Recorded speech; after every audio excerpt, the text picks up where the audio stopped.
La mission est doublée.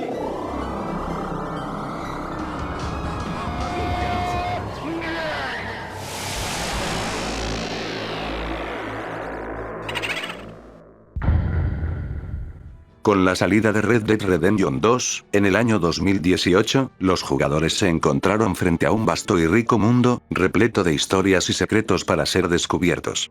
Si bien, aún quedan tramas secundarias por resolver, como es el caso del que tal vez sea el mayor misterio del juego, la ubicación de la princesa desaparecida, recientemente, el usuario Strangeman ha logrado dar con la solución a otro de los secretos más populares del título. Me refiero al significado de los números, que podemos oír recitar a Gertrudis, la hija de la familia Braithwaite. Alrededor de la mitad de la historia del título, conoceremos a una familia bastante particular, para la que realizaremos una serie de misiones. A las orillas de un río, detrás de su gran mansión, la familia Braithwaite tiene a uno de sus miembros atrapado dentro de una letrina, rodeada con cadenas. Aparentemente, debido a que sufre de algún tipo de trastorno mental, que la vuelve peligrosa tanto para los demás, como para ella misma. Fácilmente podremos comprobar esto, al acercarnos a ella, ver cómo luce, y escucharla hablar. Es, en este último aspecto, que se centra el misterio que Strangeman ha conseguido resolver. Aparte de los gritos, gruñidos, y frases sin sentido que dice, se la puede escuchar, intentando contar, pero fallando constantemente. Esto fue lo que despertó la curiosidad en los jugadores, quienes comenzaron a cuestionarse si los números que Gertrudis repite serían alguna especie de mensaje oculto dejado por la desarrolladora del juego, algo nada raro para Rockstar, que en sus diferentes títulos, incluido este, ha añadido varios secretos. De todos modos, debido a la aleatoriedad de los números, ese no parece ser el caso en esta ocasión. Aunque cabe señalar que una de las secuencias de números que Gertrudis dirá, pueden ser escuchados a modo de easter egg, en una máquina de la fortuna, agregada a GTA Online, con la actualización Golpe a Diamond Casino, en el año 2019.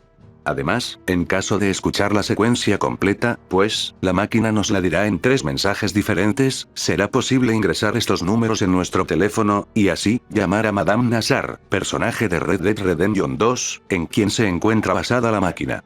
Volviendo al caso de Gertrudis, si trazamos una línea, teniendo en cuenta la dirección hacia la que la letrina mira, llegaremos al fondo de este misterio. Ya que, nos toparemos con Butcher Creek, un pueblo, aparentemente maldito. Aunque es posible realizar una misión secundaria, en la cual, descubriremos que algunos de los sucesos aparentemente sobrenaturales, como el ataque de perros durante la noche, fueron causados por el envenenamiento de un río cercano, producto de los desechos de una mina abandonada. Lo cierto es, que aún completada la misión, eso no quitará la presencia de un pentagrama rojo, que brillará durante la noche, debajo de una casa destruida. Si decidimos explorar Butcher Creek, coincidentemente, encontraremos 5 letrinas, con una serie de marcas, que van desde una sola, hasta 5. En caso de unir con una línea, cada una de estas locaciones, formaremos un pentagrama. Ahora bien, si escuchamos con atención a Gertrudis contar, nos percataremos de la última pieza de este rompecabezas. Puesto que, el número más alto, hasta el que logra contar sin equivocarse, es el 5. Por lo tanto, teniendo en cuenta todo esto, Strangeman llegó a la conclusión que lo que causa el comportamiento extraño de Gertrudis no es producto de una enfermedad mental, sino del haber sido poseída por un demonio. Lamentablemente para ella, su destino no es nada alentador, ya que sin entrar en spoilers, perecerá dentro de esa letrina, a causa de desnutrición y deshidratación.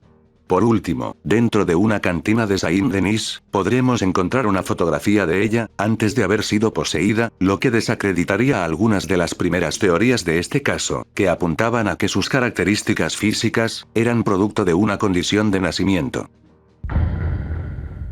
En el año 1991, el estudio Createch, junto a Data East, lanzarían exclusivamente para la Famicom, Metal Max, un juego de rol, que hacía énfasis en la utilización de vehículos militares. En 1993, saldría a la venta una secuela para la Super Famicom, en 1995 un remake del primer título para esta consola, y en 2003, Metal Max 2, sería porteado para la Game Boy Advance. No sería hasta 2005, cuando un nuevo juego de esta franquicia, sería lanzado, para la PlayStation 2, titulado Metal Saga. Dejando de lado los relanzamientos, tuvieron que pasar 12 años hasta la salida de un Metal Max completamente nuevo, y fue durante este periodo de tiempo, que surgiría un rumor un tanto extraño. Resulta que a finales de los 90, Morimoto Naoki, una persona que decía haber trabajado en el segundo juego de la saga, llevó a cabo una colecta de fondos, con el fin de sustentar un nuevo título de Metal Max. La colecta recibió el apoyo de varios jugadores, y hubiera sido un éxito, de no ser por un fan, que encontró todo esto bastante sospechoso. Y en efecto, luego de contactarse con Data East, se lanzaría un comunicado afirmando que no se tenían planes de una nueva entrega de Metal Max, y que tampoco conocían a nadie bajo el nombre de Morimoto Naoki. Al final, el caso no fue más que una estafa, y hasta el día de hoy, la identidad y la cantidad de dinero que consiguió dicho farsante, siguen siendo un misterio. Como curiosidad, Morimoto haría una aparición en Metal Saga. Pues, una de las características de los títulos de Metal Max, es la sección de buscados, una opción que consiste en encontrar y eliminar a determinados personajes, para así obtener grandes recompensas. En Metal Saga, es posible encontrar en esta sección a un estafador, que prometía vender tanques y al final terminaba robándole el dinero a la gente. El nombre de este farsante era Bug Forest. Como en japonés, Bug, libro, se escribe como moto, y forest, bosque, como mori, al dar vuelta a Bug Forest, obtenemos Morimoto. Esta historia no contiene mensajes subliminales, ni implica demonios, entes sobrenaturales poseyendo un disquete, ni tampoco hace que mi vida peligre. Aunque, este acontecimiento, sí, cambiaría rotundamente mi vida y posiblemente la tuya también, si llegases a conseguir este ROM hack. Tal vez, implique algo que ni tú ni yo deberíamos tener al alcance de la mano. Todo comenzó por allá del 2016, cuando visitaba unos cuantos foros extintos de videojuegos. Aquellos blogs abandonados desde hacía años, los cuales visité cuando era niño. Un simple viaje nostálgico para recordar los viejos tiempos, e incluso me di a la tarea de ver otros foros de videojuegos más antiguos con el mismo destino. Entre ellos, estaba el foro de Chrono Trigger, donde la gente había sobrevivido demasiado tiempo hasta su inactividad 2 años después de mi entrada al mismo. Conocía el juego, y lo podría definir como uno de los mejores de la historia, y mi primer amor con una Super NES en manos cuando era pequeño. El paso del tiempo me hizo olvidar su nombre, más no los entrañables personajes, el estilo visual y sobre todo, la música, que invadieron mi mente de buenos recuerdos. Comencé a analizar el foro, viendo los mensajes, fanarts, y remix que los usuarios hicieron durante su estancia en el sitio. Sin embargo, lo que más me interesó fue un espacio donde se colocaban alteraciones y ROM hacks del juego. Esto abrió mi mente hacia una nueva extensión del videojuego, pasando por modificaciones pequeñas, como alterar la vestimenta de los personajes, añadir nuevos movimientos a los mismos, nuevos escenarios de combate, hasta llegar a Flames of Eternity, una secuela hecha por fans que me divirtió bastante. No obstante, también encontraría un ROM hack creado por uno de los usuarios del servidor. El ROM hack, se llamaba Chronos Predictor, y consistía en un nuevo accesorio que, además de ser de gran ayuda para predecir los ataques de los enemigos y contar con un método de evasión, también añadía misiones secundarias que ampliaban el lore del mundo devastado. Sin mucho más que hacer, y teniendo una enorme curiosidad, decidí jugar dicho ROM hack. La pantalla de inicio me dio la bienvenida, sin presentar casi ningún cambio contundente. La modificación tampoco tendría tanta repercusión en el gameplay. Claramente, añadía nuevos objetos que estaban rotos, pero eran divertidos de ver. El verdadero cambio llegó cuando arribé al primer viaje temporal de la historia, llegando a la Tierra después del apocalipsis causado por Lavos. El paisaje lucía destruido, y existían más misiones que de costumbre, al igual que una extensión del mismo. Podría asegurar que era el doble de grande de lo habitual, siendo ampliado gracias a algunos cruceros y barcos que se podían abordar. Esta sección de la historia también se tornó más oscura y deprimente. Haciendo mención a una de las misiones secundarias donde, al serme imposible conseguir comida para los habitantes de uno de los barcos, los mismos tuvieron que salir de su escondite, siendo asesinados por algunos robots rampantes del desierto de metal. Era una escena desoladora, pero nada explícita. Solo estaban los sprites en el suelo, carentes de signos vitales, pero sin sangre de por medio. Otras misiones fueron del mismo calibre. El que había creado este ROM hack realmente quería dar una ambientación más realista que la mostrada en la historia original con ese final medianamente alegre. Acorde a la pequeña guía, en la factoría de robots, encontraría una tableta, la cual solo Luca podía manejar. Esta tableta era menester para abrir ciertas bodegas ocultas por el mapa, a partir de generar códigos conforme a las habitaciones. Era una nueva mecánica que no funcionaba del todo bien, y no te solía dar los códigos hasta después de varios intentos. Entonces, había una puerta que daba hacia la sala principal de comunicaciones, aquella donde aparecen los NPC, hablando de Lavos y el apocalipsis. La puerta estaba cerrada y ocupaba alrededor de 4 códigos para accionarse, y, como podrás adivinar, más de una vez los códigos generados no correspondían. Podría asegurar que mi persistencia fue grande, pero el generador era tan ineficiente que terminó cansándome. Dejé sin abrir esa bóveda, y continué con la historia original. Saliendo de esa parte, realmente ya no hubo nada más que pudiese interesarme. El ROM hack solo se había dedicado a la sección del futuro, pero el añadido terminó siendo bastante interesante y sobre todo de mucha ayuda por la cantidad y calidad de loot. Terminé el juego sin ningún problema. Le gané a Lavos, y los créditos aparecieron.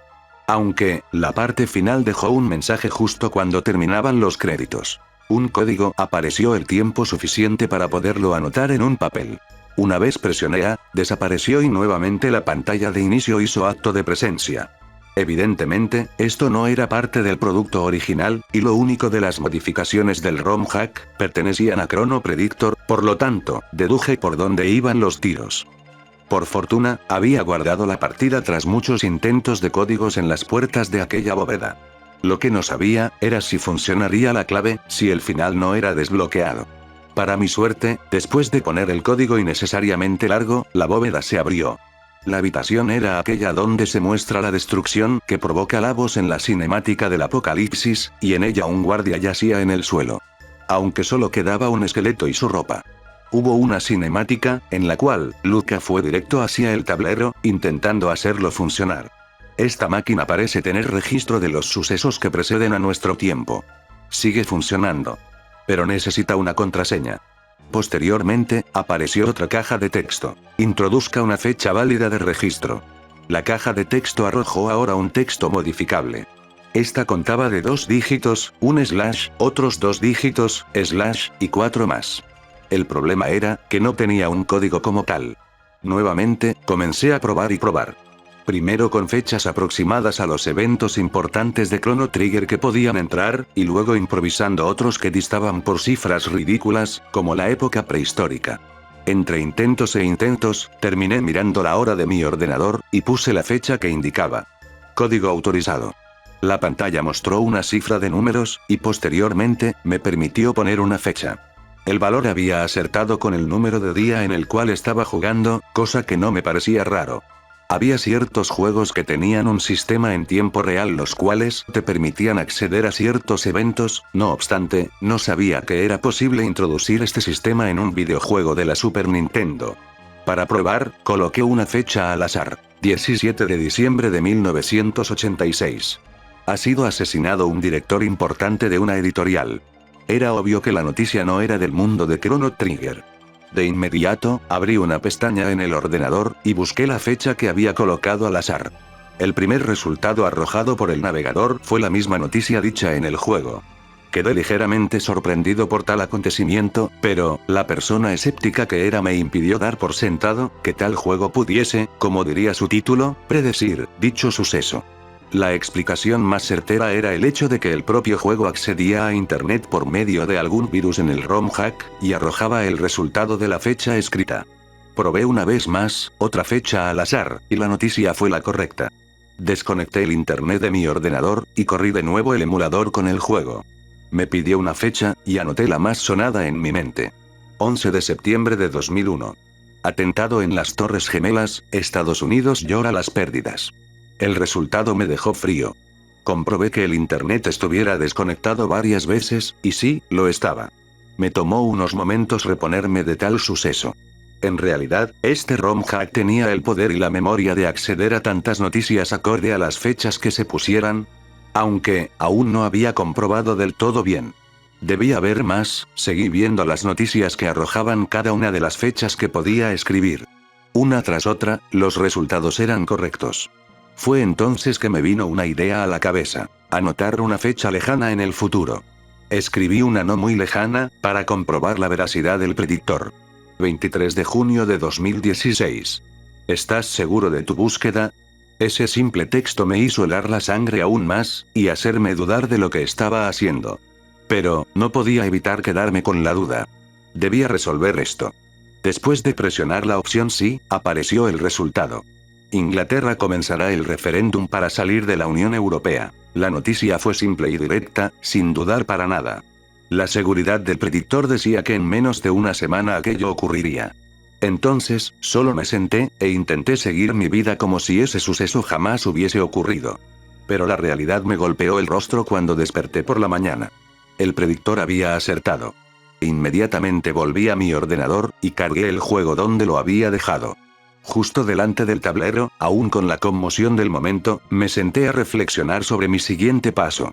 Era imposible que un simple ordenador dentro de un videojuego pudiese ser tan preciso, incluso sin internet alguno.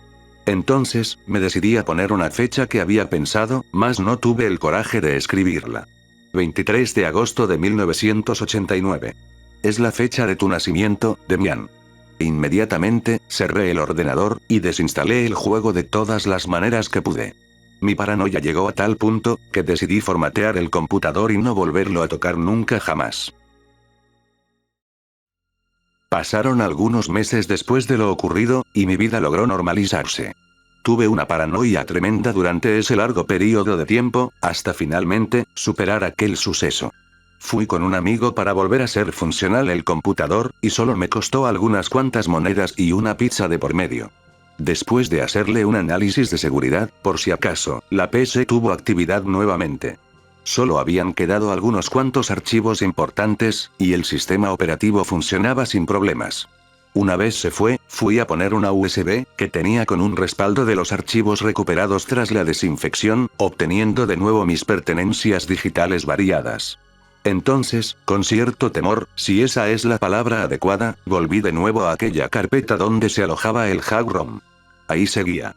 Tanto la angustia, como la paranoia reinaron mis emociones durante mucho tiempo, y también, la curiosidad. Aquella curiosidad insana que sin duda acabaría matando a más de un gato. Y ese gato, bueno, sería yo. Quería comprobar de nuevo tal suceso a cualquier costo. Una vez pasé el juego nuevamente, introduje el código, y posteriormente, la fecha en que visitaba el videojuego. Se me garantizó acceso al poder del predictor. No perdí más tiempo con el pasado, y fui directo a fechas lejanas en el futuro. La mayoría, empezaron siendo banalidades, y una que otra noticia la cual no estaba ni cerca de mi país de origen. Fue interesante ver las fechas cercanas, pero quise apostar más lejos. Apunté hacia una fecha lejana a varias décadas, y... no hay datos relevantes en esta fecha. Fue la primera ocasión en que tal mensaje aparecía. Probé nuevamente con una modificación de días en el mismo mes, luego el año, mas el resultado no cambiaba. Reduje los años, primero en números par, luego en números más largos. Seguían sin haber registros. Viendo que los resultados no aparecían, decidí hacer una búsqueda inversa. Empecé varios años en el futuro, y... una pandemia mortal será oficialmente anunciada. Mi cuerpo no me dejó pasar la conmoción inicial, y continué, dando fechas separadas ahora por solo años. El decrecer de la humanidad fue relatado y era más prolongado conforme pasaban los años, y llegados a un punto, los meses, y finalmente, solo días separaban a la humanidad de registrar ese mensaje. No hay datos en el registro. Han pasado varios años después de ver estas predicciones y estoy asustado. Todos los sucesos que vi, y que apunté en mi libreta, han sucedido al pie de la letra. Sea quien fuese, el creador de ese ROM hack, quiso advertirme de lo que iba a suceder. Tal vez, solo tal vez, también cargar en otros, la angustia de conocer el futuro oscuro de la humanidad. Nunca sabré con qué propósito fue creado, pero, al menos, tengo el consuelo de que no estaré ahí para ver con mis ojos el fin de todo. Según los mensajes, mi muerte está cerca, y solo eso logra darme tranquilidad. La tranquilidad de no sufrir el destino preparado para los sobrevivientes del apocalipsis por la abominación cósmica que arribará, en los últimos días de la humanidad. Poco tiempo después de la salida de Darkseid, se comenzó a rumorear que el diseñador en jefe, quien prestó su voz, figura y nombre para el personaje principal, Mike Dawson, sufrió un colapso mental, debido a la gran presión que resultaba para él, terminar el juego. Presión, que según la leyenda, lo llevaría una vez completado el título, a alejarse del desarrollo de videojuegos. Lo cual, es verdad, pero a medias. Tras finalizar con su trabajo en Darkseid, Dawson se dedicó a redactar guiones para programas de televisión hasta finales de los 90, escribir libros de programación, y ejercer como profesor en la Universidad de Stanford.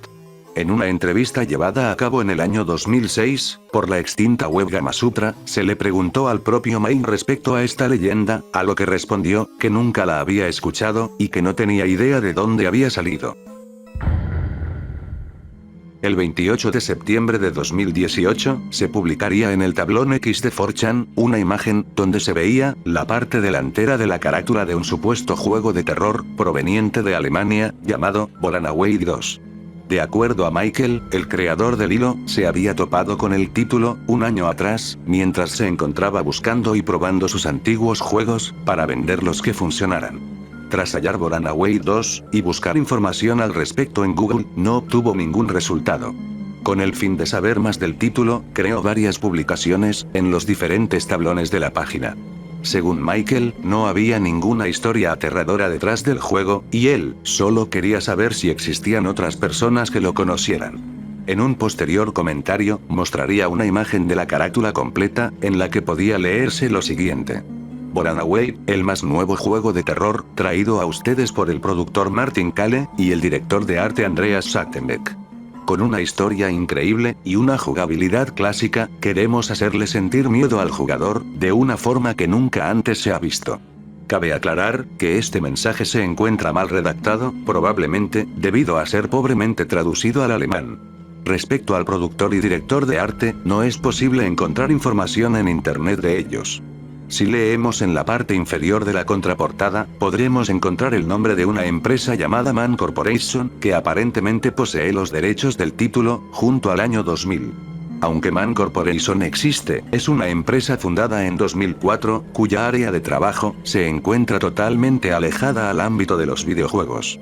Una última foto, nuevamente de la portada, sería subida días más tarde, pero fuera de eso, no se tiene más material del título, y los pedidos de subir los archivos del juego, o de imágenes del CD, nunca fueron respondidos por Michael.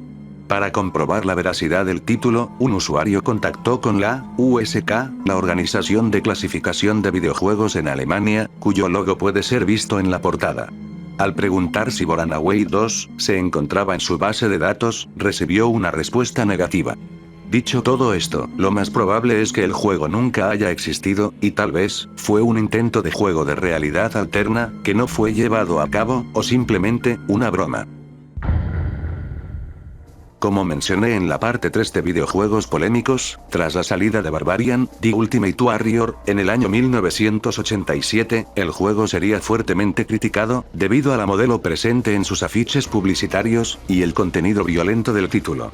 Pues, resulta que en Suecia, la política Margareta Persson, luchó duro para censurar juegos como Barbarian.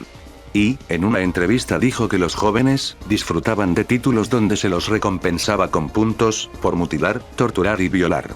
Posiblemente a partir de esto, surgiría un rumor en ese país, que aseguraba, que en Barbarian, tras derrotar al jefe final, el malvado mago Drax, nuestro personaje podría tener relaciones con la princesa Mariana, quien acabábamos de rescatar, sin su consentimiento. Claramente, esto no es verdad, y tras completar el juego, la princesa simplemente le agradecerá al jugador. Según una antigua leyenda del MMORPG coreano, Maple Story, dentro del juego, existía un NPC, que se ubicaba en el área de Perion, conocido como, la Dama de Blanco, The White Lady en inglés, que podría propiciarle al jugador, uno de 3 castigos. Estos eran, desconectarlo del servidor, banearlo, o, incluso, infectar su PC con un letal virus. Supuestamente, este NPC, se trataba de una ex empleada estadounidense de Nexon, los creadores del juego, que murió durante el proceso de localización del título. Algunas versiones incluso dicen, que pereció a manos de un compañero de trabajo que le tenía rencor, o que perdió la vida, en un accidente después de ser despedida, y posteriormente, un miembro de Nexon, quiso agregar un NPC en su honor, lo que terminó mal. Aunque claramente, la parte de la historia de la ex empleada es falsa, la Dama Blanca sí existió. Pues se trataba de un jefe secreto, que apareció durante un evento, de un servidor privado del juego. Este jefe era imposible de derrotar, y tras perder contra él, el jugador sería enviado a una versión perturbadora de la pantalla de inicio de sesión. La siguiente, es una leyenda urbana japonesa, relacionada con los títulos de rol, de la cual existen varias versiones, en las que el juego mencionado es distinto, y cuyo mensaje final, es diferente. La que escucharán a continuación, tiene como base a Saga 2, conocido fuera de Japón, como Final Fantasy Legends 2, lanzado en 1990 en territorio nipón, de manera exclusiva para la Game Boy. Dicho todo esto, comencemos. Saga 2, es el juego más valioso que poseo. Incluso ahora, cuando pienso en ese momento, me siento tan triste que no puedo soportarlo. Sufro de asma desde que nací, y era muy común que me llevaran de urgencia al hospital en medio de la noche. Después de ingresar a la escuela primaria, mi asma empeoró, y me ausenté incondicionalmente de la clase de gimnasia. Ni siquiera podía jugar afuera con mis amigos. Cuando llegué al 5º grado de la escuela primaria, la enfermedad empeoró, tanto que iba al hospital todos los días para hacerme un chequeo, y terminé internado durante 3 semanas, en una habitación con otras 4 personas. Había una abuela, un muchacho, y una niña de la misma edad que yo. Era muy tímido, por lo que era difícil para mí tan siquiera mirarlos a la cara, así que siempre estaba estudiando solo, o jugando a la Game Boy. No había nada que hacer, por lo que decidí borrar mi partida de Saga 2, y comenzar de nuevo. Cada vez que jugaba con la consola, la chica me observaba, tal vez le gustaría jugar, pensaba. Durante mi primera semana, nuestras miradas se cruzaron y armado de valor le pregunté, ¿te gustaría jugar? La niña abrió los ojos y respondió, ¿puedo? Escondiendo mi timidez, le entregué la Game Boy, y le dije que estaba cansado del juego. Con la consola entre sus manos, ella mantuvo la mirada en la pantalla. No parecía saber cómo manejarla, así que decidí enseñarle. Elegimos mi nombre, Ryota, para el chico, Sayaka, el suyo, para la chica, abuela para el hada, y muchacho para el robot. A medida que pasaban los días, comenzamos a hablar, no solo cuando jugábamos a la Game Boy juntos. Hablamos de la escuela, de la familia, de nuestra música favorita y de lo que habíamos hecho en las últimas vacaciones de verano. Cuando llegó el momento de darme el alta, la enfermera, el muchacho y la abuela sonrieron alegremente y me felicitaron, pero ella solo lloró. Al verla así, casi yo lo hago también, pero le dije, te dejaré este juego hasta que te den el alta. Llámame cuando lo hagan. Me fui, y dejé atrás la Game Boy y el cartucho de Saga 2. Traté de ir a visitarla varias veces, pero mi vergüenza me lo impedía. Luego de que pasara 1 año y medio desde la última vez que nos habíamos visto, y era hora de que me graduara de la escuela primaria, tomé valor y me dirigí al hospital. Caminé hacia la habitación donde habíamos estado, pero ella no se encontraba allí. Ni siquiera su nombre estaba en el cuadro de la entrada. ¿Se habrá cambiado de hospital? ¿O habrá sido dada de alta? Pensando en ello, me dirigí a la recepción y pregunté por ella. Sayaka se fue a un lugar lejos, me dijo una enfermera. Tenía 12 años, pero no era tan estúpido como para no saber lo que eso significaba. Sin embargo, traté de tener esperanza, tal vez, era una broma de la enfermera por estar cansada. Fue obvio cuando pregunté nuevamente, y la enfermera detrás de mí comenzó a llorar, que ese no era el caso. Quedé en shock. Secándose las lágrimas, la enfermera a mis espaldas me dijo, Sayaka dijo que le diera esto a Ryota cuando viniera. La enfermera me entregó la Game Boy, el cartucho de Saga 2, y me volví a casa. Fui a mi habitación y encendí la Game Boy. Sonó la música de apertura, y la pantalla principal del juego hizo presencia. Los primeros datos guardados eran la partida que ella y yo jugamos juntos. Parecía haber progresado poco en el juego. Mi corazón se llenó de anhelo y dolor. Habían otros datos recién creados, con un personaje de muy bajo nivel. ¿Se habrá aburrido y decidió empezar desde cero? Pensé mientras elegía esa partida. Al ver los nombres de los personajes de su equipo, pude leer, Ryota, muchas gracias, adiós. Incluso ahora, cuando escucho la canción de inicio de Saga 2, me salen lágrimas. Siento no haberte visitado. El 19 de octubre de 2021, salió a la venta en Steam, Inscription, un juego de cartas bastante particular. Pues, además de batirnos en duelos de naipes, el título también es un juego de escape.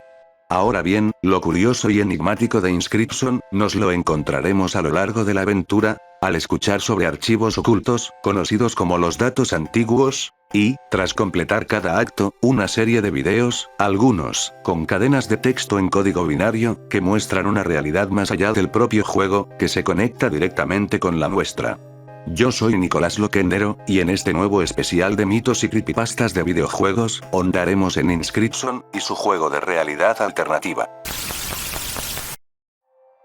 En Inscription, tomaremos el papel de Luke Carder, propietario del canal de YouTube, Lucky Carder, dedicado a hablar sobre juegos de cartas. Dicho canal, cuenta con su propio juego de realidad alternativa, pero para este video, no nos centraremos en él, sino en otro, orquestado por el propio creador del juego, Daniel Mullins, que está fuertemente conectado, con el misterio detrás de la historia del título. Inscription, se encuentra dividido en 3 actos, que aunque en todos, deberemos enfrentarnos en duelos de cartas, en cada uno de ellos, se modifican tanto su estética como sus reglas. El primer acto, transcurre en una cabaña, donde estaremos obligados a tener que jugar contra su propietario, mientras buscamos la manera de escapar del lugar. Una vez completado, por primera vez, podremos acceder a las grabaciones de la cámara de Carder, que nos ayudarán a tener un mejor contexto de lo ocurrido. Así, descubriremos cómo Luke consiguió varios sobres de cartas de un antiguo juego llamado Inscription. Curiosamente, uno de ellos ya había sido abierto, y vuelto a cerrar. Es dentro de este sobre que se topa con una carta, con coordenadas, que lo llevan a un bosque, donde encuentra un disquete, con una versión virtual de Inscription. Tras no hallar información del juego en la red, contactaría con la empresa creadora del mismo, GameFuna. A la par, Carder comenzaría a jugar Inscription. Días más tarde, recibiría un mail de la compañía, pidiendo que devuelva el disquete inmediatamente. Posteriormente, una extraña mujer iría a su casa, cuestionándole sobre el juego, a lo que Carder respondería diciendo no tenerlo. Buscando respuestas, llamaría a la señora que le había vendido los sobres, preguntando por su anterior dueño.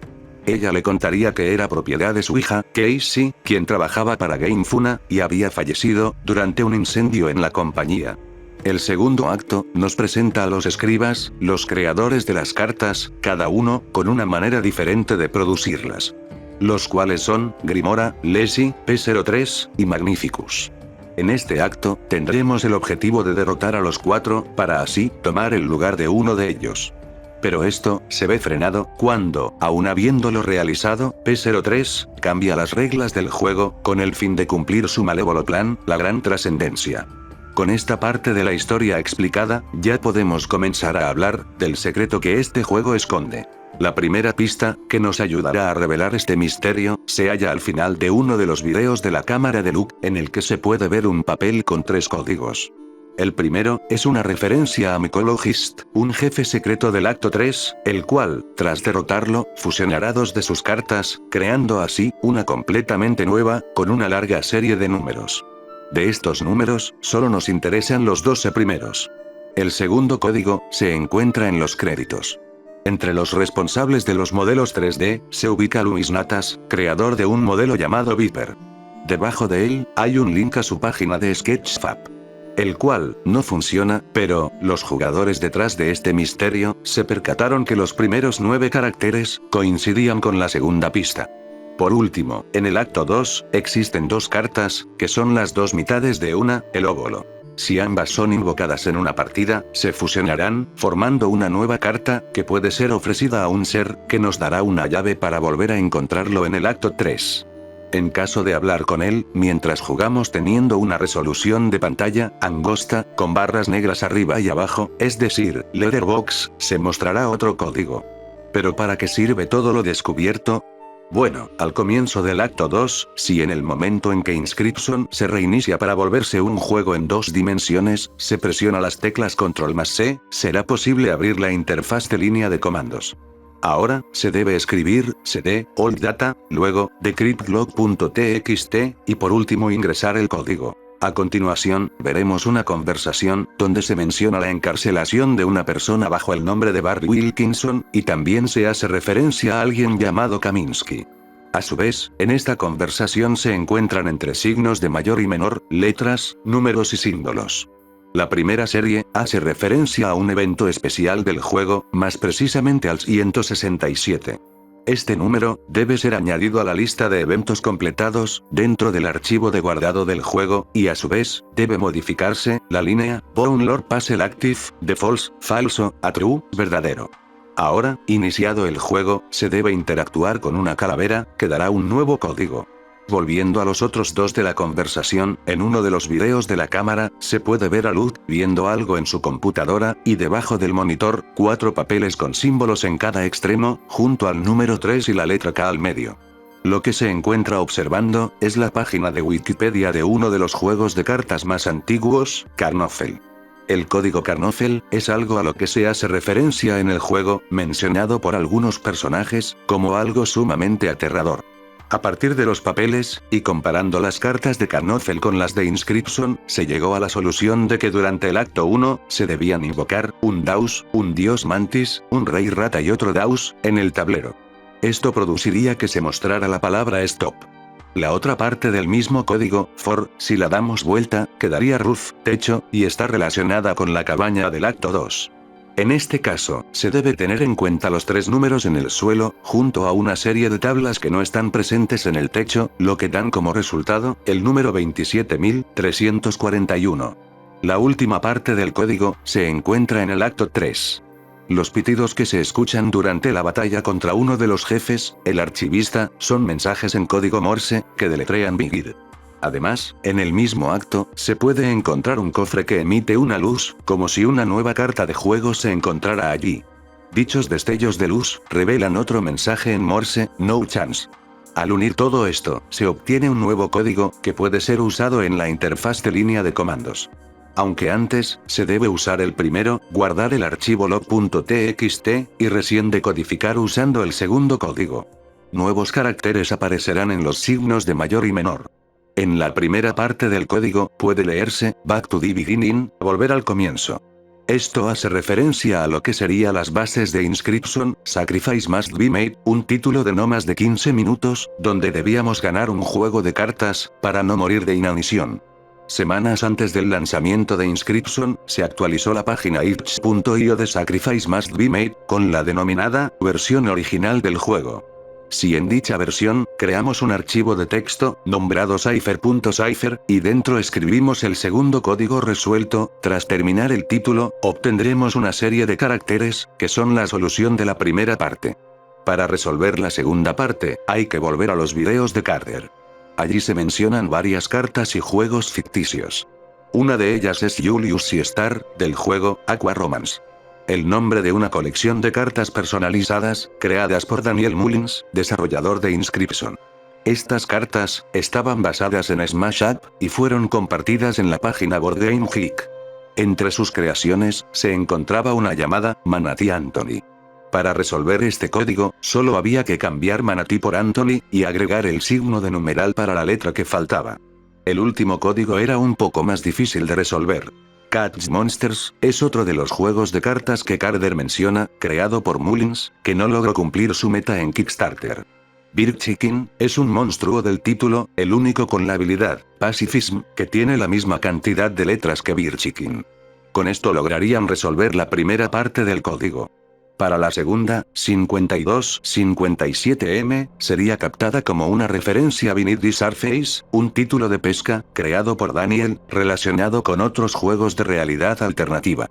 A fin de conseguir resolver la última parte, se debe copiar el archivo cipher.cipher, con la diferencia, de que esta vez, debe tener la primera serie de códigos usados en la interfaz de línea de comandos.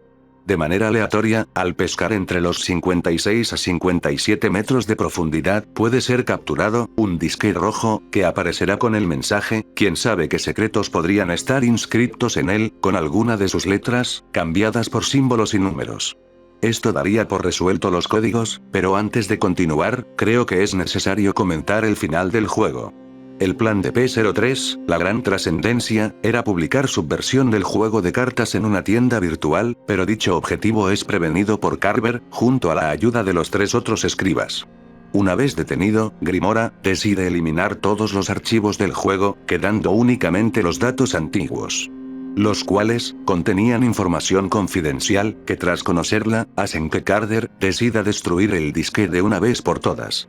Más tarde, intentaría comunicarse con un periódico para contar la historia, pero mientras estaba en llamada, la misma mujer que le había preguntado antes por el juego, entraría a su casa, y le dispararía a quemarropa.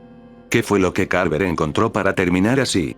Al ingresar el primer código, en la interfaz de línea de comandos, guardar el archivo, ingresar el segundo, guardarlo y por último, ingresar el tercer código, se puede leer sobre una operación secreta durante la Guerra Fría. Cierta parte del escrito parece haber sido perdida, y en su lugar, contiene un enlace. La página proporcionada redirigía a un formulario de reemplazo del sitio de Kaminsky, que pedía 3 datos para ser llenados. El problema con tu producto, un código promocional, y una dirección. Varios usuarios rellenaron el formulario con tanto información verdadera como falsa.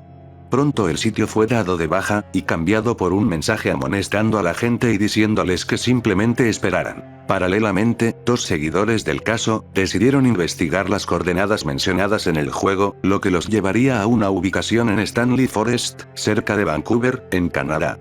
Con el teléfono de uno de ellos casi sin batería, decidieron ir a cargarlo, y se encontraron con Daniel Mullins y Kevin Saxby, el actor que interpreta a Luke Carter. Al llegar a la ubicación, ambos fans encontraron un disque rojo, que había estado en ese lugar desde marzo del 2021, que no contenía nada. Además, Daniel les daría un disquete negro, en el que se encontraba únicamente un archivo de texto, con el mensaje, This Guy Moon, que era el nombre de un usuario de Reddit, gracias al que se pudo resolver el enigma del código Manatí, que era en realidad, Daniel. A finales de octubre, el primero de 3 disquetes de Kaminsky Data que fueron entregados a los que proporcionaron sus datos en la página, arribaría. En él se encontraba un archivo de texto con el nombre de Backup 2.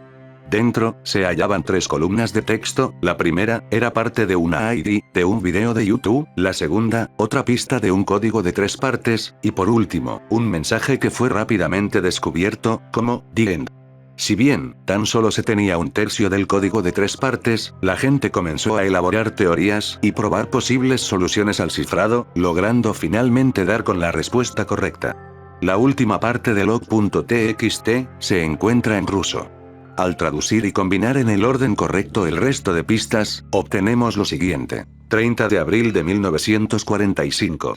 Información ultra secreta. Mi camarada Maxim y yo tomamos fotografías del cadáver y lo enterramos en el lugar de entrega en datos corruptos. 1A. Eso es todo. Esta página del diario transcrito revela la ubicación del cadáver en descomposición de Hitler y, lo que es más importante, la baraja de cartas ordenada con precisión en el bolsillo de su chaqueta, el código Karnoffel. Rompí su cifrado anoche. Mi situación aquí en la Unión Soviética es delicada, pero creo que esta información justifica una acción que puede ponerme al descubierto. 1C. Sí, lo hizo. El pobre Barry Wilkinson, también conocido como Big Ear, fue encarcelado literalmente horas después de que estas palabras fueran escritas en el disco. Finalmente regresó a los Estados Unidos, pero no he tenido suerte al contactarlo. En realidad, hay un montón de Barry Wilkinsons, y puede que ni siquiera sea su nombre real. 1A, ahora, estoy preparado para sacar de contrabando el disco de Moscú a Berlín Occidental, luego en, datos corruptos, Boston. El disco está cuidadosamente escondido entre muchos otros en blanco. 2B. Maldito idiota. El destino del mundo, y lo arrojas a un cofre lleno de discos idénticos. Ahora tenemos que besar los zapatos de estos malditos rusos o arriesgarnos a la peor maldita suerte. Ciertamente, tengo mejores cosas que hacer que leer y releer este disco ultra secreto. Pero no, los idiotas de Game Funa tienen que terminar su juego. Gente, es una jodida tapadera. 4C. Vete también a la mierda, señor Kaminsky, nunca nos dijeron eso. 2B. Nadie jugará esto. Solo dame un clon de Super Whistle Kid para guardarlo allí, y que no llame a mi puerta a las 11 de la noche un ruso de 2,5 metros. 5C. Sí, está igualmente enojado en persona. 2C. Eureka. Eso explica muchas cosas en realidad. No pude entender por qué este disco sería arrojado a una caja con un montón de discos en blanco. El plan de Barry para sacarlo de contrabando de esta manera parece artificial en el mejor de los casos, pero no puedo imaginar la presión bajo la que estaba allí. 1A, creo que este plan funcionará. Y si no es así.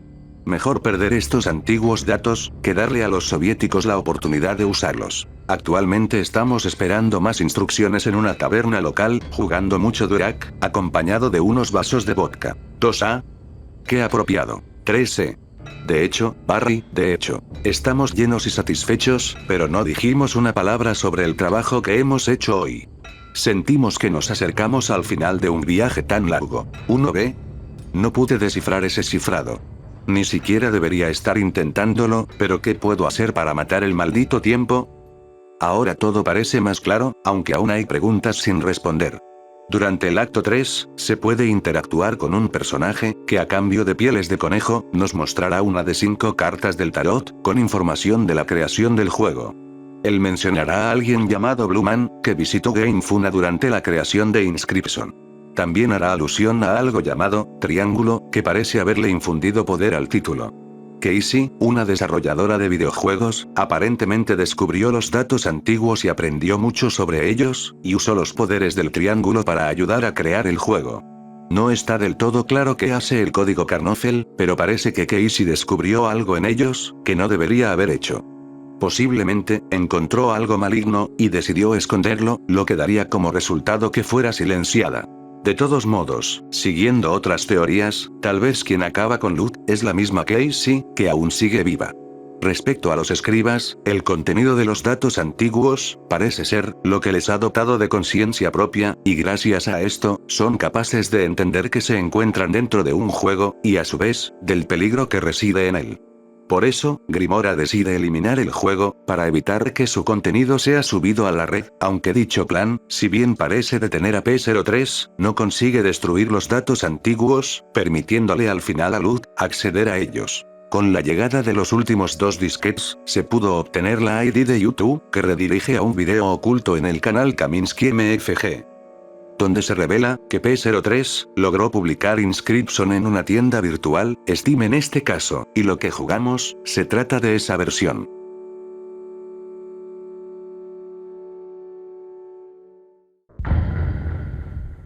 Lanzado el 31 de octubre de 1999, Carnivores 2, se trata de un juego donde tomaremos el papel de un cazador en un distante mundo, que tendrá como objetivo acabar con sus habitantes, criaturas similares a dinosaurios. El 6 de junio de 2020, el usuario, The Green Spy Guy, subiría un iceberg en el subreddit, Carnivores Lodge, sobre la saga. En el 6º nivel, se encontraba un tema que llamaría la atención a Carnish Hunters 113, también de Reddit. Este tema, llevaba el nombre de Dalfius Hills Ghouls, que según algunos usuarios, hacía referencia a una criatura que se encontraba en Dalfius Hills, la primera zona del juego. El 14 de agosto, Carnish Hunter crearía una publicación, comentando haber llevado a cabo alrededor de 200 excursiones en búsqueda de los ghouls, sin ningún resultado positivo. Un día más tarde, Carnish anunciaría haberse topado con la criatura, y subiría un dibujo, representando su encuentro. Carnish Hunter se ubicaba en la base del radar de Dalfius Hills, cuando a la distancia vio a un extraño ser, una alta criatura bípeda, parecida a una versión verde reptiloide, del Yeti de Carnivores Ice Age. El 19 de agosto, James Coolcrafter 15, realizaría una publicación en el subreddit, contando haber visto una mano posada sobre una de las construcciones en las proximidades del área, donde Carnish Hunter se había topado con el ghoul. Para ilustrar el hecho, editaría una foto del título. Luego de esto, intentaría retornar al juego a buscar a la criatura, pero el título se cerraba constantemente. El 22 de agosto, Carnish Hunter volvería, con un nuevo post, esta vez, con una prueba fotográfica. Cansado de investigar en la zona del radar, decidió continuar su búsqueda en otra parte de Dalfius Hills, el pantano. Luego de varias horas cargando, una y otra vez el mapa, notó una criatura a la distancia. Era un ghoul, erguido, mirándolo. Tan pronto sacó su cámara, el ser comenzó a huir, pero aún así, logró tomarle una foto. Carnish también contó haber entrado en contacto con un modder de la comunidad del juego, quien le compartió su experiencia con los ghouls. Aparentemente, hace mucho tiempo, había escuchado reportes de ellos, en un foro del título, inexistente actualmente. Además, le informó haber visto una extraña criatura, mientras creaba el mod Far North, en el primer área de su modificación. Lo que llevó a Carnish Hunter a creer que era posible que los ghouls aparecieran en el primer área de cualquier mod que usara el motor de Carnivores 2. No sería hasta el 30 de agosto, que la prueba más importante de este misterio, sería publicada por Carnish Hunter, en un post, bajo el nombre de, atacado por el ghoul de Dalfius Hills. Tras una semana sin ninguna novedad, mientras deambulaba por el área, Carnish se encontró cara a cara con la criatura. Aunque intentó derribarla para obtener una mejor foto, sus balas no parecían hacerle daño. El ser lo atacó violentamente, drenando su barra de salud, y una vez pereció, el juego se cerró solo. De todos modos, antes, logró tomar una foto. Esta sería la última publicación importante de Carnish hasta la fecha. Según sus palabras, se sentía conforme con su investigación, y debido a que estaba a punto de volver a clases, la daba como finalizada. En los próximos meses, otros usuarios comenzarían sus propias investigaciones, siendo ninguna de ellas tan relevantes como la de Carnish Hunter. Algunas presentando imágenes, que, o eran claramente falsas, o de muy baja calidad. Respecto a las teorías alrededor de este ser, la más popular, postula que se trataba de una criatura presente al comienzo del desarrollo, que terminó siendo descartada, pero nunca fue quitada de los archivos internos, y que, por algún error, aparece en el primer área del juego. Según otra teoría, el ghoul de Dalfius Hills, podría tratarse simplemente, de un tema creado para llenar el iceberg de Carnivores, que luego fue tomado por Carnish, con el fin de jugarle una broma a los usuarios del subreddit. Es verdad, que la imagen no parece encontrarse alterada, pero tranquilamente, la criatura podría tratarse de una modificación. Pues, si bien es cierto que la saga Carnivores no es muy popular, es realmente raro que no existan registros de reportes de este ser, previos a 2020, cuando el código del juego se encuentra disponible desde 2013, para ser investigado, desde una página, sin necesidad de descargar nada, y teniendo en cuenta que su escena de mods, lleva varios años activa. Lanzado en 1989, Populous, se trata de un juego de estrategia creado por el estudio Balfrog, en el que tomaremos el papel de una figura divina, que gobierna una porción del mundo, interviniendo en el terreno, elevándolo, transformando la tierra en praderas fértiles, entre otras cosas. Durante el transcurso de una partida, a veces podemos ver pequeños personajes, haciendo cosas divertidas, ya sea para molestarnos, o simplemente como un inofensivo agregado. Un mago vuela a través de la tierra sobre una alfombra y siembra semillas que rápidamente se convierten en árboles, una cosa parecida a un limo se arranca y convierte el suelo a su alrededor en un pantano y un monstruo de piedra hace lo mismo con el suelo rocoso. Estos pequeños personajes, que solo aparecían de vez en cuando, dieron lugar a una serie de rumores sobre personajes adicionales, que se decía, que solo aparecían una vez cada 1.000.000 de partidas. Algunos afirmaban haber visto criaturas espaciales que terminaban matando a la población, y otros, hadas bailando que enloquecían y confundían a la gente. Obviamente, al igual que muchas leyendas antiguas, esto era completamente falso, pero aún así, debemos recordar que por aquella época, el probar esto era casi imposible, a menos que se tuviera acceso completo al código fuente, o, simplemente, nos encontrásemos involucrados en el desarrollo del juego. Al principio, escribí esta publicación, como una forma de conseguir que la gente desinstalara y eliminara el juego Hacksman Cove, de sus cuentas de Steam. Pero, pronto me di cuenta de que prácticamente nadie lo ha jugado. Si por casualidad, tienes una copia, por favor, te pido que la elimines. Desinstálalo y olvídalo, no lo abras nunca más. Les diré por qué. Por eso del año 2009, un amigo mío compró un pack de 3 copias de Hacksman Cove. Me regaló una, y otra a otro amigo. El título, se trata de un juego multijugador en el que 3 personas se unen, para acabar con un único jugador más poderoso del equipo contrario, algo así como Dead by Daylight. A decir verdad, este juego bien podría ser un predecesor espiritual de ese título. Las similitudes entre esos juegos, son bastante inquietantes. Es más, estoy seguro de que al menos una persona del equipo de Dead by Daylight, tiene una copia en Steam de Hacksman Cove, y eso me preocupa. En Hacksman Cove, 3 personas toman el rol de los supervivientes de un barco que se estrelló en una ensenada, y un cuarto jugador, juega como un asesino. El asesino no era necesariamente un personaje de slasher con un hacha, podía ser un ángel vengativo, la parca, o varios otros tipos de maníacos. Al menos, ese era el plan original. En determinados momentos, el juego cambiaría, entre tener luces encendidas, iluminando una gran parte del mapa, a tenerlas apagadas. Mientras permanecieran encendidas, el asesino notaría cualquier tipo de movimiento. Cuando las luces estuvieran apagadas, los supervivientes podían moverse como quisieran, siempre que no llamaran demasiado la atención.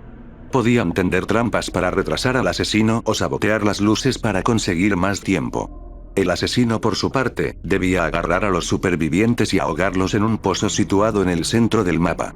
Una vez que agarraba a uno, los otros podían elegir entre intentar interceptar al asesino mediante trampas o aprovechar el tiempo para obtener una ventaja. El problema fue que Hacksman Cove no se vendió muy bien.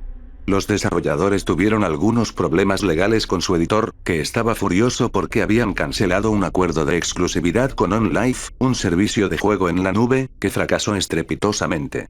No hubo promoción en ningún sitio, ya que los editores junto a OnLive planeaban anunciarlo a finales del 2009, cuando el título se encontrara más pulido. Pero, los desarrolladores metieron la pata, y lo publicaron en Steam 6 meses antes, causando que todo fuera un desastre. Aún así, durante los meses que estuvo activo, hubo una base de jugadores bastante regular. Mis amigos y yo jugamos casi todos los días durante un mes. Yo usaba a Sturgis como superviviente, un pescador noruego que podía atraer al asesino con su caña de pescar. Como asesino, solo había dos opciones en ese momento: el leñador y la inocente. Yo prefería jugar con el leñador. Era sencillo. Tenías un hacha, podías destruir barrincadas, y tenías cierta resistencia a las trampas. La inocente, simplemente era rara. Nunca consiguieron equilibrarla bien. Ella era una anciana. Era lenta, pero flotaba por el mapa y evitaba todas las trampas terrestres. Siempre tenía una sonrisa cálida, y su habilidad pasiva era de lo más extraña. Si estaba lejos, parecía un aliado cualquiera de tu equipo. Solo cuando se acercaba, revelaba esa cara siniestra y sonriente. El leñador no era más que un asesino, pero la inocente era francamente espeluznante. Debido a la batalla legal, el juego no recibió ninguna actualización. No hubo nuevos supervivientes, ni asesinos, nada. Dejamos de jugar y, unos meses después, fue retirado de la tienda de Steam, sin siquiera un comunicado. Desinstalé Hacksman Cove, y no volví a pensar en él durante años. Era uno de esos títulos que descansaban en mi catálogo, sin recordar que lo tenía. El pasado diciembre, por Navidad, me regalaron Harvest Moon Mad Dash. Cuando me disponía a jugarlo, vi debajo a Hacksman Cove, y, una parte de mi cerebro reptiliano primitivo, hizo clic en él. Recordé a los amigos con los que solía jugar, y cómo nos divertimos ese mes. Una mezcla entre curiosidad y nostalgia, me hizo querer comprobar el estado de la página de la tienda del título. Estaba vacía. Probé buscar Hacksman Cove en Google, pero nada. El juego estaba completamente oculto. Si no lo tenías en tu biblioteca, no lo encontrarías sin un enlace directo. Eso, en sí mismo, es un poco raro. La mayoría de los juegos abandonados, todavía se pueden encontrar en Google. De todos modos, el título seguía teniendo una página de la comunidad de Steam, muy activa. Había muchas discusiones en los foros, pero no tenían ningún sentido. Sus publicaciones eran muy confusas. Estoy seguro de que lo que discutían tenía sentido para ellos, pero para una persona ajena a la comunidad parecía un sinsentido. Les dejo un ejemplo. Tema: ¿cuánto GW2 para terminar el No Min? Quiero terminar No Min, aún no lo sé. Entonces simplemente no hagas GW, ponte las pilas. Tú nunca Go Min, sino GW, solo comprométase. El foro de discusión era un desastre. Este ejemplo es el más legible que pude encontrar, y todavía no tengo ni idea de lo que dice. Explorando el contenido de la comunidad, como videos y capturas de pantalla, descubrí que la forma en que los usuarios jugaban a Hacksman Cove era completamente diferente a como yo lo hacía. Parece que ya nadie usaba al leñador. En todas las capturas de pantalla, el único asesino que se encontraba era la inocente. Lo más extraño es cómo los jugadores interactuaban con ella. En lugar de esconderse, se le acercaban corriendo. Corrían hacia ella con sus micrófonos encendidos, gritándole. Gritando, rogando, suplicando que los mate. No con voces graciosas ni nada, no, había gente llorando en el chat. Los videos marcados con GW y varias fechas, llenaban la página de la comunidad, cada uno con gente llorando y gritando y suplicando morir. El volumen era demasiado alto, y la mayor parte del tiempo, las voces no eran más que un sonido saturado. No podía dejar de mirar. En los tiempos en que todavía jugaba, nunca había visto nada parecido. Nadie se escondía ni buscaba objetivos. Había videos donde los jugadores que usaban a mi antiguo sobreviviente, Sturgis, se abalanzaban sobre la inocente, tan pronto como empezaba la partida. Ver el modelo 3D del viejo barbudo, corriendo hacia la inocente, suplicando morir, era incómodo. Cometí el error de publicar mi propia pregunta en la comunidad. Tenía demasiada curiosidad. Hay que recordar que, en ese momento, esto no era más que un extraño título en mi biblioteca de Steam. Hice mi propio tema, y solo pregunté qué demonios había pasado con el juego. No obtuve ni una respuesta en una semana. Luego de eso, las cosas comenzaron a volverse muy raras. Empezó con CSGO. Una noche, un nuevo jugador entró en mi equipo y empezó a gritar. Al principio, no era gran cosa, solo otro troll. Pero, me estaba gritando específicamente a mí. Me gritaba, me rogaba que le disparara. Estaba llorando. Estaba desesperado pidiéndome que por favor lo matara. Se ofreció a enviarme dinero, intercambiar skins raras, lo que quisiera. Lo echaron antes de que supiera qué decir. 2 partidas más tarde, el mismo tipo se unió a mi equipo con un nombre de usuario y de clan diferentes. Siguió gritando, llorando y suplicando. Mis compañeros de equipo se rieron, pero yo me estaba sintiendo incómodo. Dejé de jugar. Escuchar a un hombre adulto que apenas puede respirar entre sollozos, es demasiado. Aquello no era una broma, era desesperación. Pero la cosa no quedó ahí. A partir de ese momento, en varias partidas, la gente empezó a unirse y a rogarme que los matara. Podía ser por texto, en el chat de Steam, por voz, de la manera que pudieran. Una vez en Fall Guys, había 2 personas con los nombres de usuario, Mátame, y Mátame 2. ¿Cómo? Ni siquiera puedes elegir tu propio nombre de usuario en Fall Guys. Se quedaron ahí, esperando a que los empujara al vacío. Estas pequeñas manchas de colores me revolvían el estómago, porque sabía que quien las controlaba, estaba sentado allí, gritando de pánico detrás de la pantalla. En Red Dead Redemption 2, tenía activada la opción de oír y ser oído por todos, pero tuve que dejar de hacerlo. Un usuario vino corriendo hacia mí gritando, mientras acampaba en Strawberry. Desactivé el audio en cuanto lo vi. Me puse a temblar cuando me di cuenta de que el silenciarlo no funcionaba, y cerré el juego a la fuerza. Juro que, durante unos segundos después de que el ejecutable se cerrara, todavía podía oírlo. Tiré los auriculares al otro lado de la habitación y me alejé del ordenador, sujetándome la cabeza y temblando. No sabía qué hacer. Apenas podía estar en mi ordenador. Volví a la comunidad de Steam de Hacksman Cove y empecé a denunciar a la gente. También denuncié todos los videos de YouTube. Lo sé, abusé del sistema de denuncias, pero las cosas se me estaban yendo de las manos. Me estaban acosando. Así que lo quitaron. No solo los foros o los videos, sino todo. Toda la página de Steam desapareció, incluyendo la página de la comunidad. Todavía podía ver el nombre Hacksman Cove en mi biblioteca, pero no aparecía nada cuando hacía clic en él. Probablemente, a YouTube y a Steam no les importó mucho y no se molestaron en hacer una revisión de mis informes, era más fácil simplemente eliminar todo. Y, durante un tiempo, eso funcionó. De hecho, volví a jugar a CSGO. Entonces, se puso peor que nunca. Gente aleatoria empezó a unirse a mi servidor de Discord, simplemente para gritar en los chats de voz. No importaba cuántas veces los baneáramos o los silenciáramos, seguían regresando. Mis amigos se dieron cuenta de que mientras yo estaba desconectado, nadie molestaba, así que mi servidor pensó que les estaba gastando una broma o algo así. Al principio les pareció divertido, pero mientras pasaba el tiempo, más se frustraban. Algunos comenzaron a asustarse, y me enviaron mensajes privados pidiéndome que por favor, como amigos, parara. Hoy he sido baneado. Ni siquiera puedo volver a conectarme a Discord sin recibir mensajes de cuentas aleatorias, rogándome que me conecte y los mate. Ha llegado al punto en que he desinstalado casi todo. Ni siquiera tengo Skype. Ya no juego, y no creo que siga activo en Reddit mucho más tiempo, ya que he empezado a recibir mensajes aquí también. No solo aquí, sino también en mi teléfono. Mensajes de texto en medio de la noche, llamadas al azar de números desconocidos. La semana pasada, encontré rastros de huellas de manos en la ventana de mi cocina. No solo una o dos, sino docenas. Un vecino me dijo que había escuchado a alguien gritando frente a mi puerta cuando estaba comprando alimentos el otro día.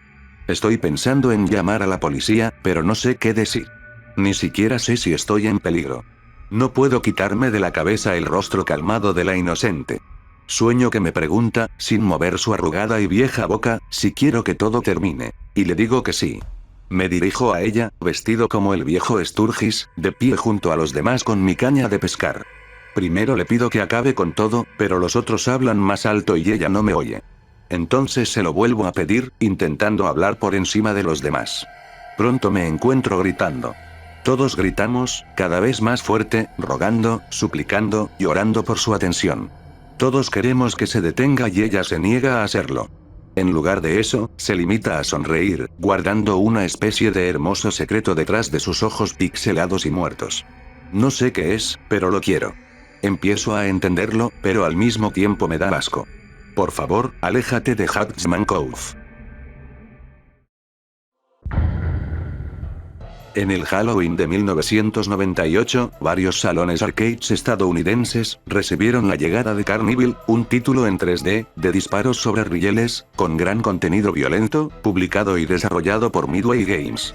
El juego comienza luego de que un chico coloca en la boca de un bufón, sobre la tumba de un antiguo maestro de ceremonias, una moneda de oro, lo que hace que un parque de atracciones embrujado se levante sobre la tierra.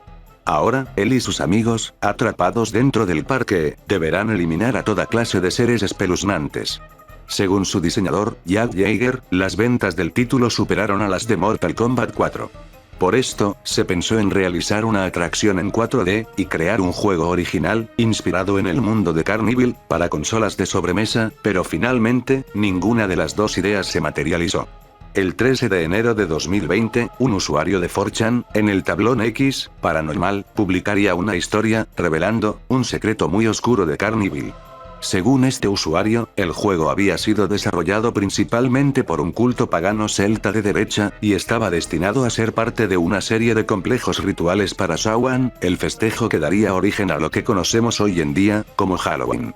Al analizar los archivos internos del título, se encontró una extraña imagen del asesino, Jeffrey Dahmer, sosteniendo una bolsa con la cabeza del CEO, de esos años de Midway Games, Neil Nicastro. También, se halló música para un nivel que sería cancelado por completo.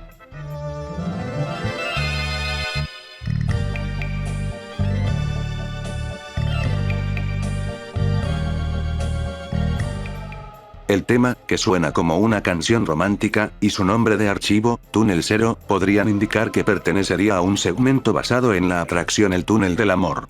Para este usuario, los altos mandos de Midway se aseguraron de eliminar el contenido de este nivel, pues, la atracción pretendía combinar sexo y violencia, en lo que conformaría un rito sexual celta. De ser esto cierto, tendría sentido el fotomontaje tan extraño de Neil Nicastro.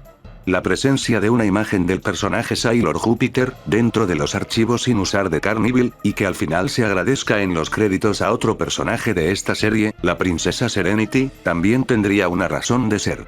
Aparentemente, los desarrolladores, parte del culto, eran ávidos consumidores de anime tanto para todas las edades, como títulos para adultos, gore y hentai. En particular, señala a un joven canadiense, que tuvo una aparición en un programa de televisión de los 90, donde se hondaba en el fenómeno otaku, quien se convertiría en el líder de esta secta. Gran parte de su comportamiento durante el programa estaba destinado a engañar a la gente, para que pensaran que era un incompetente, que vivía en el sótano de sus padres. El nivel del túnel y la versión para consolas, contendría imágenes impactantes y mensajes codificados que los cultistas recibirían, pero que no tendrían sentido para nadie más. Estos mensajes incluían imágenes relacionadas con el paganismo celta, películas de anime gore, y algunos rituales grabados que posiblemente involucraban desnudez, sexo y sacrificios humanos o de animales. Creían que este material, excesivamente oscuro, podía usarse con fines de control mental, para condicionar a las personas a ser violentas, insensibilizarlos, y reconfigurar sus mentes para convertirlos en guerreros de los dioses. Los desarrolladores que estaban trabajando en la versión de consola de Carnival, eran un grupo al que Midway había contratado. 2 de ellos eran cultistas, y uno en particular era el compañero de cuarto del creador del hilo, quien también pertenecía a este. Después de Columbine, y el atentado del 11 de septiembre de 2001, la secta mantuvo intencionalmente un perfil aún más bajo, ya que habían muchos temores, dado a poseer armas y material ilegal, que las fuerzas del orden los detuvieran. En 2002, el anónimo dejó el culto, algo que agradecía haber hecho. por lo que no estaba seguro si la agrupación aún seguía activa. Dicho todo esto, y aunque la historia suena más que interesante, recomiendo que la tomen con escepticismo. Esta es la única mención del hecho que he podido encontrar en la web, y tengo mis dudas, debido al carácter anónimo de los hilos de 4chan, si todo lo que les acabo de contar, fue escrito por el mismo autor. The Elder Scrolls, Daggerfall, de 1996, tiene, el que es incluso al día de hoy, uno de los mapas más grandes de los videojuegos. Superando el tamaño de mundos de juegos modernos, como Skyrim, o GTA V. Entonces, en ese extenso terreno, ¿sería posible encontrar y enfrentarnos a un dragón adulto? Posiblemente, debido a las referencias de ellos que podemos encontrar en el título, como un personaje del que nos enteramos que posee a un dragón como familiar, aunque nunca lo vemos en el juego, o de una misión secundaria llamada The Dragon Slayer, el cazador de dragones en español, donde tendremos como objetivo eliminar a un dragón recién nacido, sea que esta pregunta haya surgido. Los jugadores se pasaron varias horas buscando meticulosamente en el gigantesco mundo, y fueron especialmente frecuentes los rumores de avistamientos en Hammerfell, más precisamente, en el desierto de Alik. Lugar donde pueden ser encontrados pequeños dragones, como los de la misión previamente comentada. De acuerdo a algunos relatos, los jugadores señalaban haber avistado la sombra de dragones, o haberse topado con huellas de estos en la arena, mientras recorrían el desierto. Eventualmente, Bethesda respondería a la pregunta de los jugadores, afirmando que no había dragones en el juego. Aún así, es posible encontrarnos con un dragón en el juego, aunque es extremadamente raro. Para ello, debemos iniciar la misión, Dida Edric Wood, para el gremio de los nobles, solo accesible, al tener una reputación con ellos de entre 40 a 49. En ella, deberemos llevar un libro Daedra que un noble nos entregará, hacia la casa de un contacto suyo, mientras seremos atacados por varios enemigos. Al llegar a nuestro destino, nos encontraremos con un Daedra, que, de manera aleatoria, tomará la forma de uno de los 15 príncipes daédricos. Siendo uno de ellos, un dragón llamado Perite. No sería hasta el lanzamiento del spin-off, The Elder Scrolls Adventures, Redguard, que nos enfrentaríamos a un verdadero dragón. Sé que la mayoría de ustedes tienen una persona a la que es difícil escogerle el regalo adecuado para darle. Si hablamos de videojuegos, incluso con la superabundancia de títulos de calidad, y menos calidad, pero sin duda divertidos en el mercado de hoy en día, sigue resultando una tarea difícil. Nadie quiere ser recibido con esa mirada incómoda de rechazo ante un regalo, menos si es para un querido amigo. Recientemente, había tenido un mes financieramente exitoso, así que pensé que podía darme el lujo de derrochar un poco en un juego para un amigo, a pesar de no saber cuál le gustaría, o si es que había alguno que disfrutaría. A él le gustaban las aventuras llenas de puzzles, como lo era Myst, y prácticamente solo eso.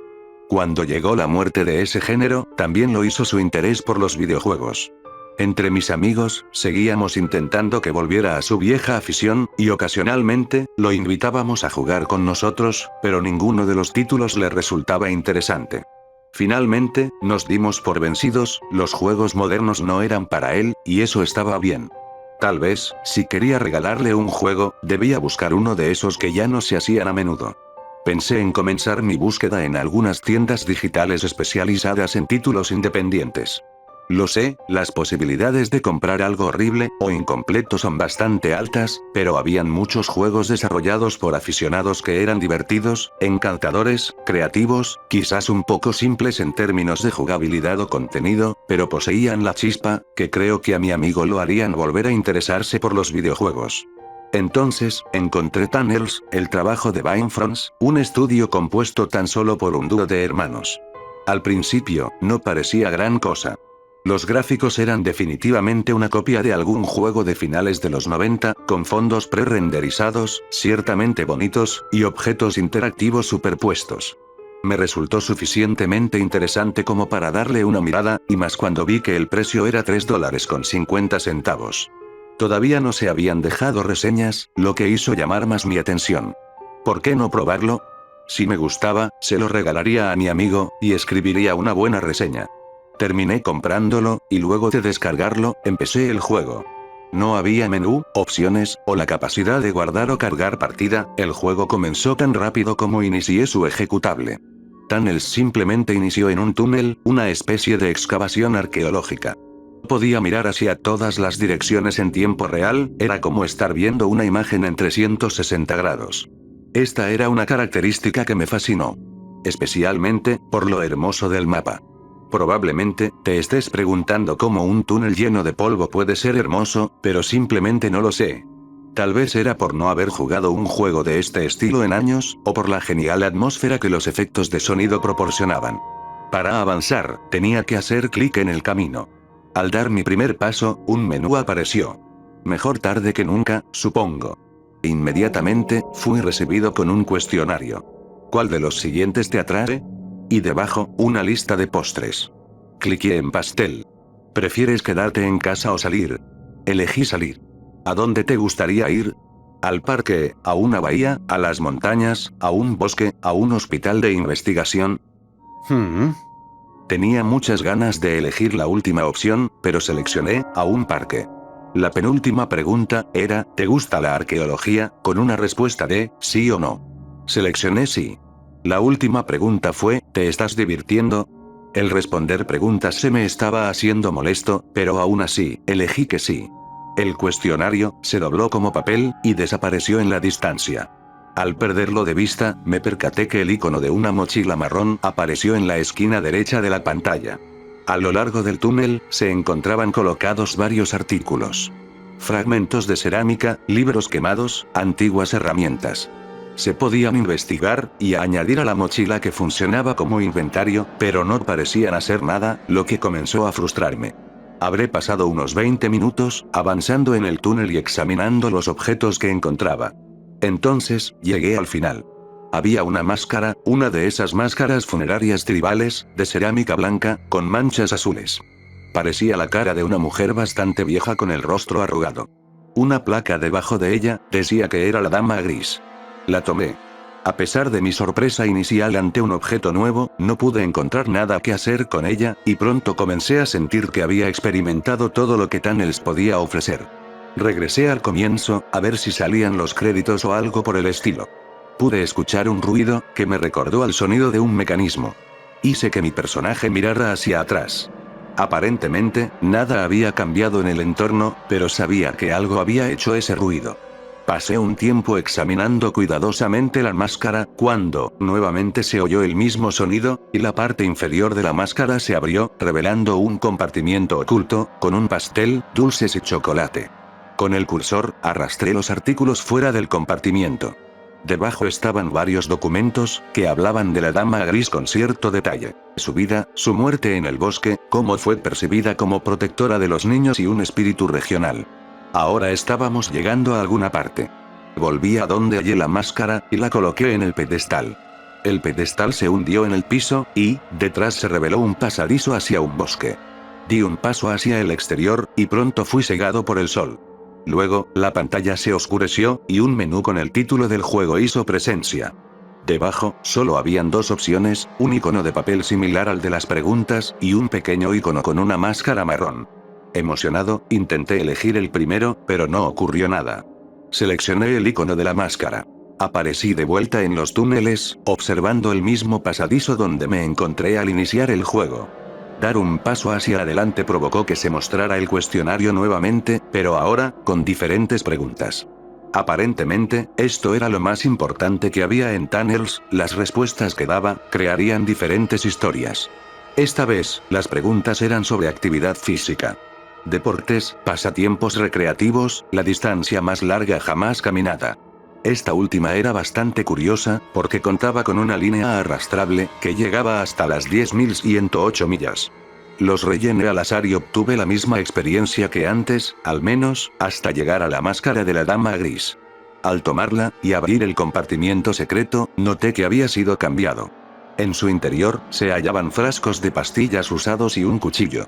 Logré tomar los frascos de pastillas, e incluso añadirlos a mi inventario, pero no el cuchillo, que solo emitía un extraño sonido metálico cuando hacía clic en él. Definitivamente, era seguro que no sonaba como un cuchillo.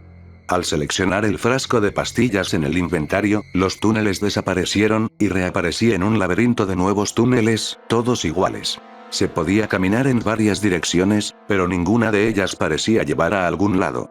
Después de unos minutos, el entorno se desvaneció a negro, y pude oír a mi personaje dando un fuerte respiro. Una vez más, retorné a la pantalla con los iconos. Ahora, había uno nuevo, con la forma de una llama, colocado al lado de la máscara marrón. Di clic en él. El complejo de túneles se encontraba mucho más oscuro, y el efecto de sonido que ambientó a mis dos viajes anteriores, había desaparecido, siendo reemplazado por un extraño zumbido, como un ventilador, cuyas hélices chocaban constantemente con algo. El altar de la dama gris estaba completamente destrozado. Vacilante, traté de interactuar con la máscara y luego con su placa, pero no sucedió nada. Incluso intenté darme la vuelta para ver si había cambiado algo, sin embargo, nada ocurrió.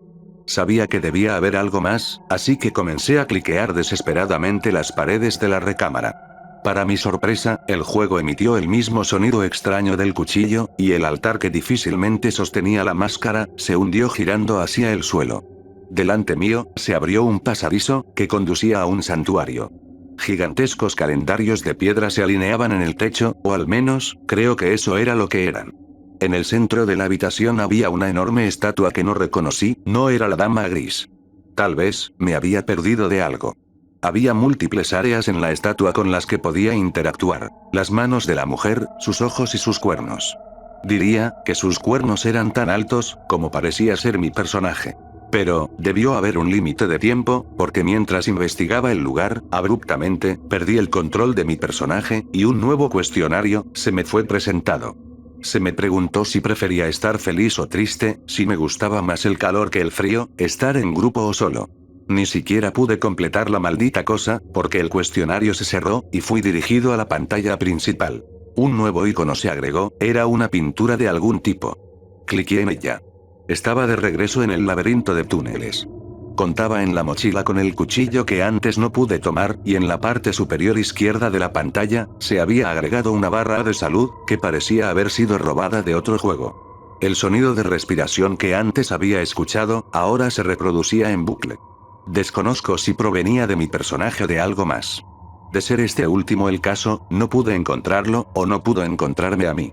Eventualmente, la respiración se detuvo, y escuché como si algo se estuviera desinflando. Recibí un aviso para usar el cuchillo, a lo que no hice caso, no sé por qué, pero solo esperé. La cámara se movió violentamente y fui bombardeado con todo tipo de preguntas. La mayoría eran personales.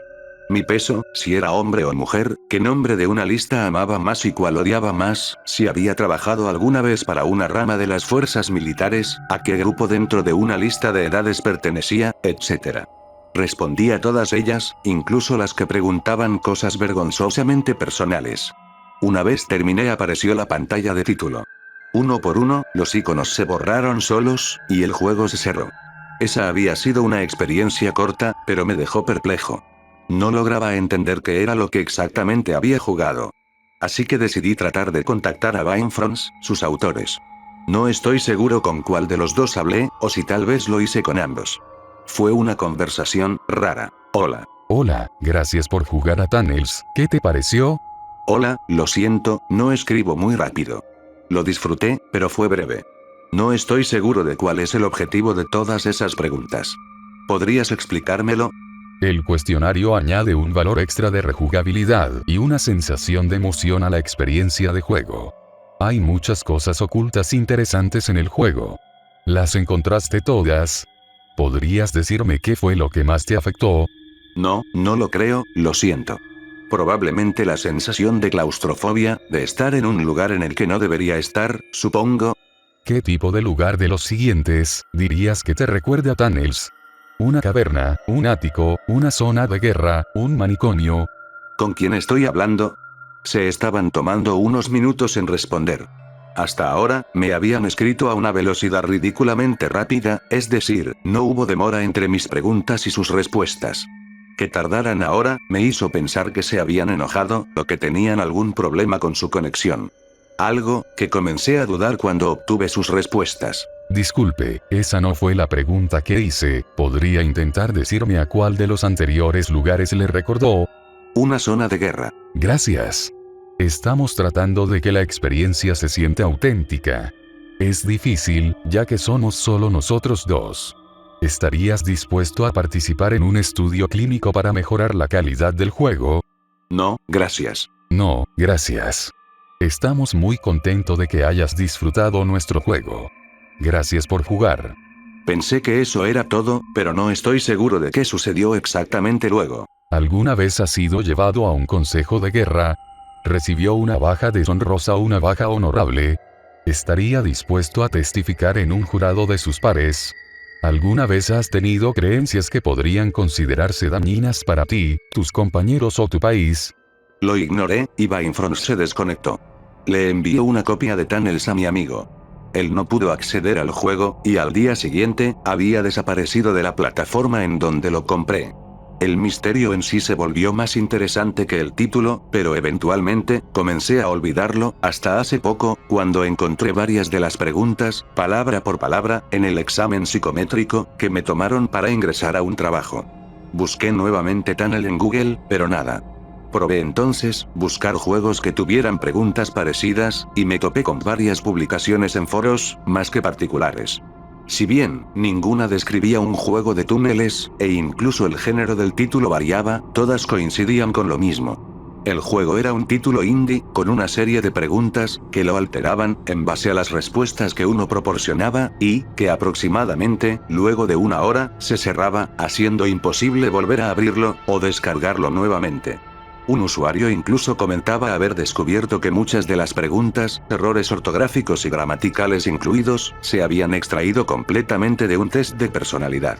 Eran demasiadas similitudes para ser todo una coincidencia.